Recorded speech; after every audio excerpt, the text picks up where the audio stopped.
Good morning student. आज नए पाठ को आरंभ करते हैं।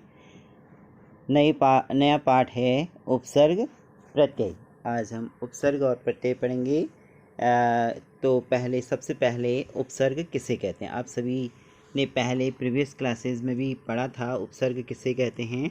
तो उपसर्ग दो शब्दों उप और सर्ग के योग से निर्मित हुआ है, बना हुआ है। उप का अर्थ समीप, निकट, समीप में नज़दीक, निकट या पास में होता है, जबकि सर्ग का अर्थ है सृष्टि करना, निर्माण करना। वास्तव में उपसर्ग किसी भी सार्थक मूल शब्द से पूर्व जोड़े जाने वाले वे अविकारी शब्दांश हैं। शब्दांश शब्द के अंश जो शब्द से पूर्व जुड़कर, शब्द से पहले जुड़कर, पूर्व जुड़कर उसके अर्थ या भाव में परिवर्तन कर देते हैं, उसके अर्थ को बदल देते हैं। जैसे शब्द है हार, तो अगर हम इसके पहले प्र उपसर्ग लगा दिया जाए या देते हैं तो नया शब्द आपका बन जाता है प्रहार, जिसका अर्थ होता है मारना। हिंदी भाषा में प्रयुक्त होने वाले उपसर्ग मुख्यतः 3 भागों में विभक्त किए जाते हैं। जो हिंदी में प्रयोग किए जाते हैं वे उपसर्ग 3 भागों में बांटे गए हैं। पहला उपसर्ग जो है वह संस्कृत से लिया गया है, तो संस्कृत उपसर्ग। दूसरा है हिंदी उपसर्ग। तीसरा है आगत। आगत का अर्थ है आया हुआ। तो संस्कृत के जो उपसर्ग होते हैं वो तत्सम, उसके समान, संस्कृत के समान। और हिंदी के जो उपसर्ग हैं वो तद्भव, संस्कृत से उत्पन्न हुए।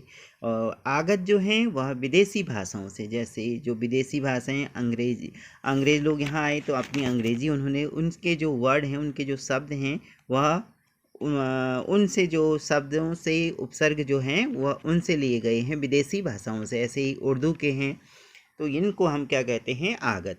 उसके बाद संस्कृत के जो उपसर्ग हैं उसकी परिभाषा देखिए। ये उपसर्ग संस्कृत भाषा से अपने मूल रूप में जैसे थे हिंदी भाषा में आए हैं, इस तरह के जो उपसर्ग हैं वह 22 उपसर्ग हमारे उसमें लिए गए हैं। आ, अप, अव, अति, अधि, अनु, अभि, उप, उत, उद, दुन, दुष, निर, निम, नी, परा, यदि, प्र, प्रति, वि, सम, सु। ये सारे उपसर्ग क्या हैं, संस्कृत के उपसर्ग हैं। हिंदी के उपसर्ग हैं कहने का अर्थ जो तद्भव भी हैं। हिंदी के उपसर्ग मूलतः संस्कृत से ही विकसित हुए हैं। उनकी कुल संख्या 10 है। अ, अध, अन, उन, औ, कु, की, दु, भर और बिन, ये सारे क्या हैं, हिंदी के उपसर्ग हैं जो संस्कृत से ही आए हुए हैं। ऐसे ही आगत जो बाहरी भाषाओं से, विदेशी भाषाओं से आए हुए हैं। हिंदी में विदेशी भाषाओं से आए आगत उपसर्ग मुख्यतः उर्दू एवं अंग्रेजी भाषा से विकसित हुए हैं। उर्दू के कुछ उपसर्ग हैं बा, ब, बे, ला, बड़, खुश, ना, गैर, हम, हर, कम, सर, दर। इनसे जो किसी भी शब्द के आगे जुड़कर ये उसके शब्द अर्थ में परिवर्तन ला देते हैं तो उनको हम क्या कहते हैं, उपसर्ग कहते हैं। तो ये उर्दू भाषा के। ऐसे ही अंग्रेजी के, जैसे डिप्टी कहते हैं, डिप्टी कलेक्टर, सब, हेड, डबल। तो डिप्टी का अर्थ क्या होता है, उप। सब का अर्थ है अवर। हेड का अर्थ है मुख्य, हेड मास्टर जैसे आप कहते हैं, तो वह क्या है, मुख्य। डबल इसका अर्थ है दुगना, डबल बेड।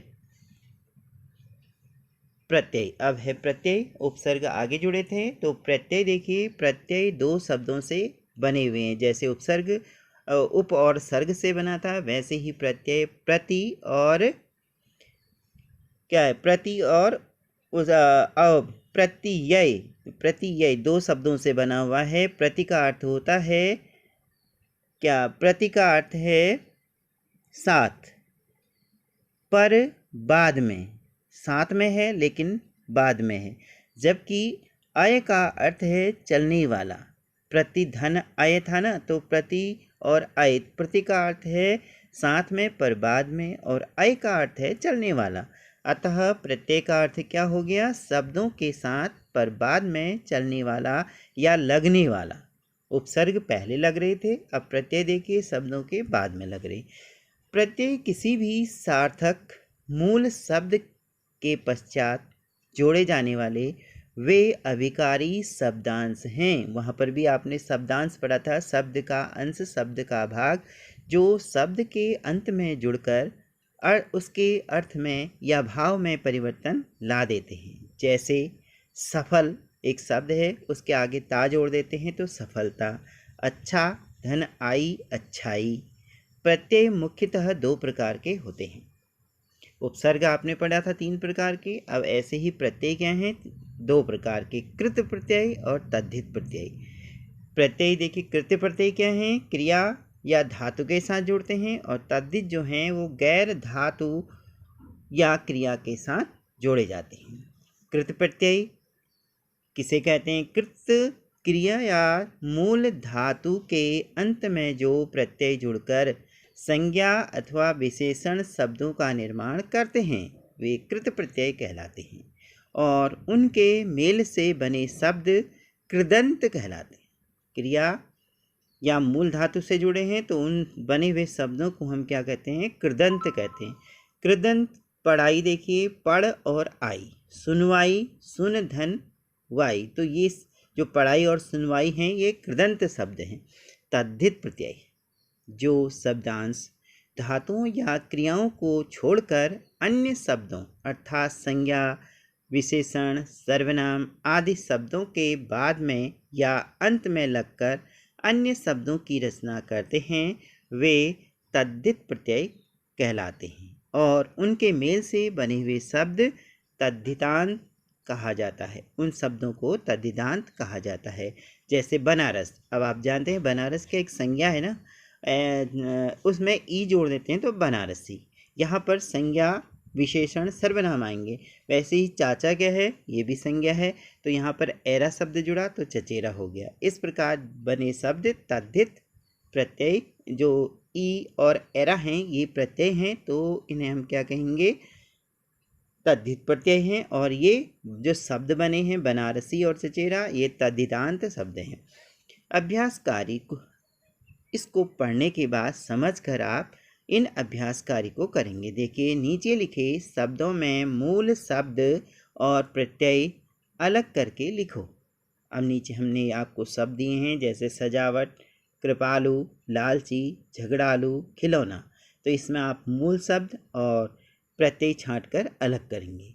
दूसरे प्रश्न में निम्नलिखित शब्दों में से उपसर्ग और मूल शब्द अलग कीजिए।